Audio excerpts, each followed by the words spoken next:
name is Gabrielle and welcome back to a new episode on dramatic sleeves. No, just kidding.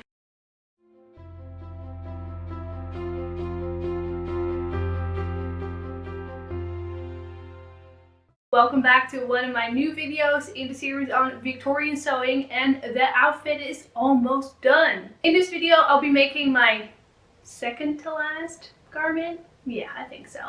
This time I'm going to make a Victorian blouse, and this is actually going to be a very interesting project, as the description is scarce to say the least. Again, there are so many things you need to figure out yourself, and seriously, kudos to all the ladies that knew all these things back then and figured it out at home without the internet. Now for this blouse I'll be using this floral cotton, and let me go and try and see if I can actually show it to you. It has a very delicate flower on it, which is super hard to see. Oh well. You might be able to see it a bit later when I'm actually working on the garment. But it is a cotton from Joann's. I just moved to the States, and so far I love Joann's. But if you are from the States or you have some very good tips on where to get the best materials, do comment down below, because I always love exploring new stores, and you know, my stash is going to run out at some point and I'll need to be able to buy some new stuff. So now in this video I'll be showing you how I'm making a blouse using a pattern from 1897. So yes, that is very old, but we will figure it out. Normally these patterns come with a very little descriptions, and this one is, yeah, just like the rest of them. But first, let me tell you a little bit about blouses and shirtwaists in Victorian times. The shirtwaist was one of the most versatile garments, in my opinion, for women. They were used in like cycling outfits, visiting outfits. You would have fancier versions of silk or simpler versions of cotton, either printed or plain. There were so many options. Also, they had this very cool thing where you could change out your collar. So if you want to dress it up a little bit or just dress it down a little bit, the sky was the limit. I've also done some research to figure out how some of these blouses were made, and I found some very good examples at the Met Museum, like this one and this one. Now these blouses are a bit different than mine, but you know, it's always very important to see how things were made back then, and I can just copy some of the techniques onto my blouse. Let me reveal to you which one I will be making. This is the fashion plate that I found, and it looked very interesting. We will see how she works out, but this blouse seemed pretty basic enough to mix and match, so we're just going to give her a try. For now, it is time to start the project. I have prepared my pattern, and I'll be sewing it on my modern sewing machine, so we'll just zip through that. So, first part of this project is done. My mock-up fabric is all cut out, and as you can see, here are all the pieces. There are some things I need to figure out with this pattern. First of all, the front piece has a yoke, and the front piece is going to be gathered onto the yoke. But normally you have like a front piece and a yoke piece, and you sew it together, you know, it works out. But this one is different because this is my yoke piece, and it kind of looks like it has the yoke plus a lining. So I kind of have to figure out how I'm going to sew that. And the front closure, it just says it has a front closure, but it's not saying how it's going to be closed. Now on the fashion plates, there are no buttons visible, so it could be like hooks and eyes or like hidden buttons, but there's nothing written about buttons in the description, so I'm just going to do it in the way I see fit. So probably going to make some hooks and eyes. And then the back piece and the sleeve lining. Now a lot of these Victorian bodices had sleeve linings to support those ginormous sleeves that I love so much, because they were so big, they kind of need some support underneath. So the sleeve lining was a more fitted undersleeve, and then the large sleeve kind of goes over that. Now to show you how large, I'm actually not sure how well you can see, but this is like all the way around a massive balloon shape, and this was a very fashionable sleeve in those times, and I'm looking forward to seeing it on me. I'm actually going to cheat a little bit and sew this on my modern sewing machine, so I won't bore you with that. So that way I can get this mock-up sewn up real quick, and then we can do a fitting, see how it looks like, and see what needs to be changed to make it fit me properly. So let's get sewing and see you in a bit. As you can see, my mock-up is all done and it fits. I barely had to change anything. Like, I changed the sleeves because they were a little bit too tight, especially since they're like shaped sleeves. You need to make sure you can actually, you know, move around in them. And also there is, yeah, let me tell you something. When I started making a blouse, I actually started with a different pattern. The sizes that came with it were very similar to my own, so I thought, I got this. So I didn't got that. I made like 3 mock-ups. They were all just not quite right, and I may have been able to make it work in the end, but it would have taken me so much more work, and I wasn't feeling it. So I decided to pick a different pattern and start all over again. And this is the first mock-up for this one, so it definitely shows that sometimes it's also okay to just realize it's not working out for you and to just start over with something else. And, you know, who knows, maybe it works out for the better, like in my case, because I love this blouse. And the fashion plate for this definitely did not do justice. Like, it looked so, according to my grandma, it looked a bit severe. I kind of have to give her that. It did look a bit severe. But, you know, I needed a good basic blouse that I can wear with all sorts of, like, skirts and dresses and things. So, this is going to be it. But now that it's all sewn up, I actually think it's really cute and it's not that severe at all. Keep in mind, this is only the sleeve aligning, like, to turn. And it is fitted, so it has, wait, let me show you. It has gathering at the elbow, and this makes it so that it already has like a curve to it, so it's already shaped instead of just like a straight sleeve like we're used to today. And then the outer fabric is actually going to be like the bigger poofy sleeve, but since it's using the same pattern, it's going to fit the same way, so I don't need to make another mock-up for that. Maybe I just might, but you know, it should just fit this way because I can mount it on top of this and then just sew it into the blouse in one go. I also put a normal belt on it because it is supposed to be worn with a belt, but I haven't made it yet. The reason they had these belts is, you know, keep in mind, this is like a thicker belt, so you would see that.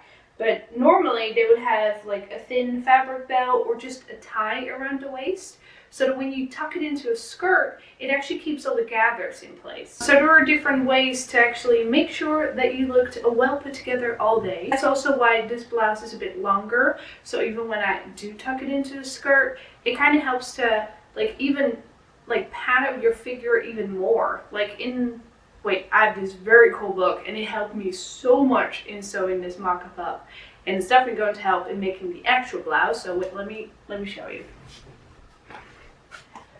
this book. And some of you may already know this. I think it's pretty amazing, and I bought it for myself as a present, and it has definitely proved a present.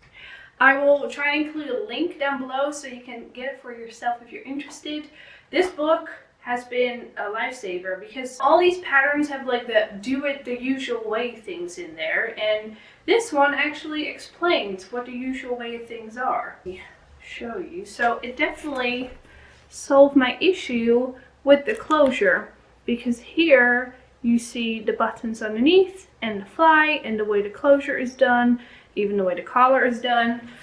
So it sort of fixed my issue. Oh yeah, I need to fix the neckline a bit because, let me show you, like the collar is definitely just, it feels just not quite right. It definitely needs to be a bit stiffer. But also it like folds up here. There's too much fabric in the shoulder length here, so I will need to alter the neckline. And then also on the back, you see that there's some pulling of the fabric, and it's also because there needs to be a bit more space, and because this is a tiny bit too long, so it has like too much fabric that way and not enough fabric that way. So we will fix that in the pattern. I am going to cut out, no, first I need to fix the pattern, fix all the things I did. The one thing that was also not really included in the pattern are sleeve notches, so I put in the sleeve the right way, and now I'm going to make the notches myself on the pattern so that when I do make it again, I don't just have to guess like which way the sleeve goes in. For now, I'm getting back to my sewing machine. And yes, I have decided to use a combination of my antique and my modern this time because gathering takes forever. So I'm going to do that on my modern machine because the stitching is going to be just a little bit easier to use. But everything else I will sew on my old machine. So looking forward to just relax and sew the day away.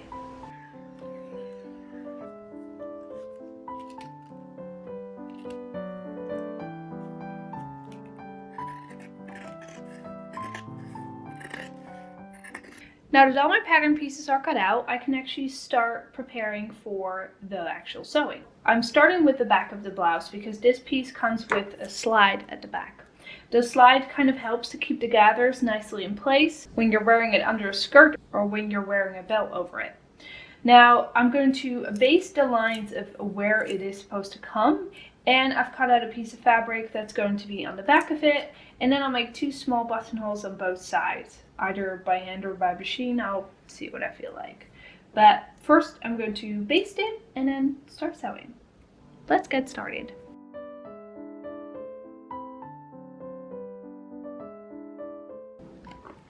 Okay, so I've basted it all.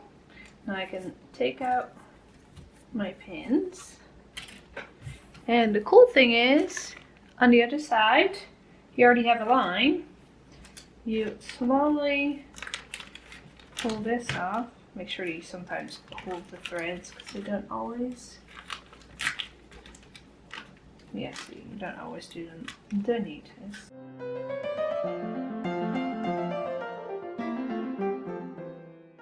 Ta-da!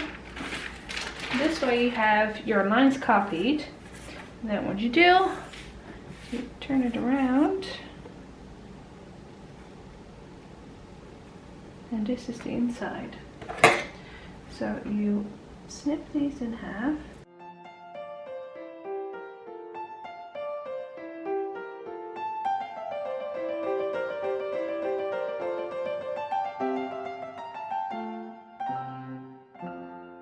Okay, and now this is the good side of the fabric, so I can see exactly where it is supposed to go. As you can see, this is a great way to get very precise lines and copy them from your patterns onto your fabric without having to mark anything. So I have a clean line, and then I'm going to grab the piece of fabric and make the slide.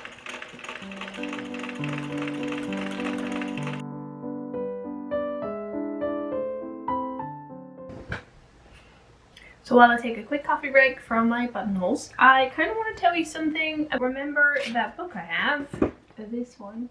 It definitely gives you a lot of insights on how things were done in those times. And me being the perfectionist that I am, I always like things to look perfect and super neat, and buttonholes kind of scare me because if you've made a very pretty garment and you make buttonholes and they look terrible, it kind of ruins it. So I've been avoiding them.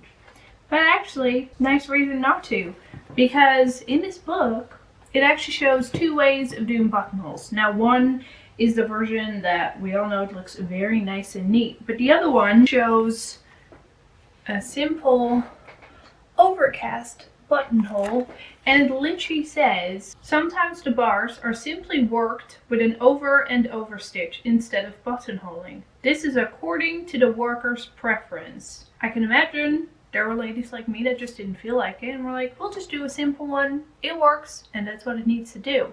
So I'm actually making it, and it's turning out nicer than I thought. Now keep in mind, it's never going to look as pristine as when you do it with a sewing machine, obviously. But I'm quite happy with my first attempt because I had never made buttonholes by hand. I've always used machines so far, and I'm kind of liking it. I may do even more and just not shy away from them all the time. So just want to let you know that it's okay to be imperfect in things like these. Our ancestors didn't do it the neatest way in all of their things.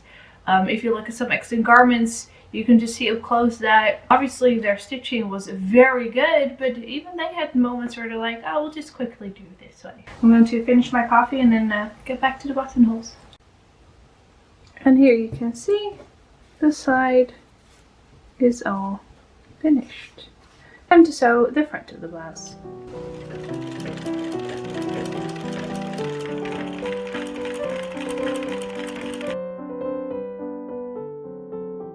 voila, both of my front pieces are done. This is going to be the left side, and it is now time to sew the front seam, and then I can sew the shoulders and the side seams, and then the main bodice is basically done, and then it's time to move on to the sleeves. So I'm going to get to work.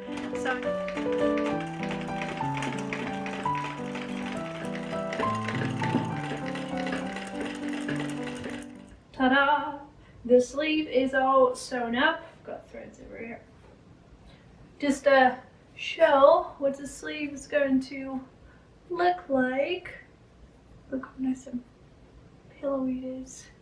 So this is the lining sleeve and the upper sleeve, and the lining sleeve actually keeps this sort of in shape because it's not hanging on your shoulder or anything. And I have to say, the fabric is pretty perfect for this because it just has enough body to like stand like this. Like, look.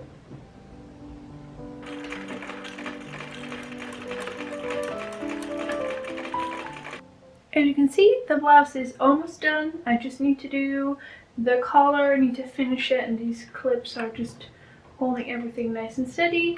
I've added the nice little corners, and the shoulders need to be set in permanently, and hem needs to be done, but that's mostly hand sewing, so we're almost done.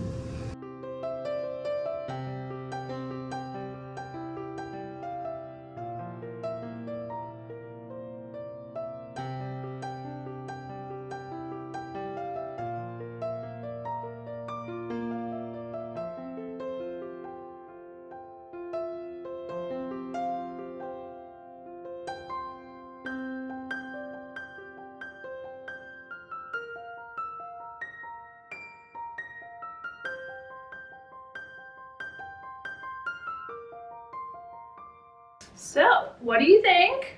She is all done, and she got like the ginormous sleeves. Should have seen my fiance's face when I walked in. I'm not really sure this is his thing, but hey, I love them so much. Like, they're so dramatic. And I am surprised at how comfortable it is. Like, I can move around, do all the things. It's pretty impressive, right? I do kind of feel like I need to keep fluffing the shoulders out, but you can make them as dramatic as you want. Like, they're even more dramatic than my jacket sleeves were, so that says something because those were pretty dramatic. But yeah, I think the combination of the two is going to be very, very cool. Let me go try it out real quick and see how it looks like.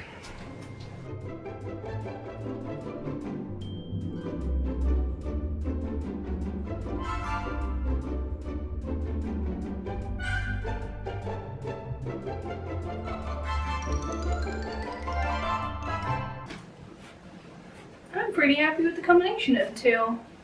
It needs to be a little bit lower.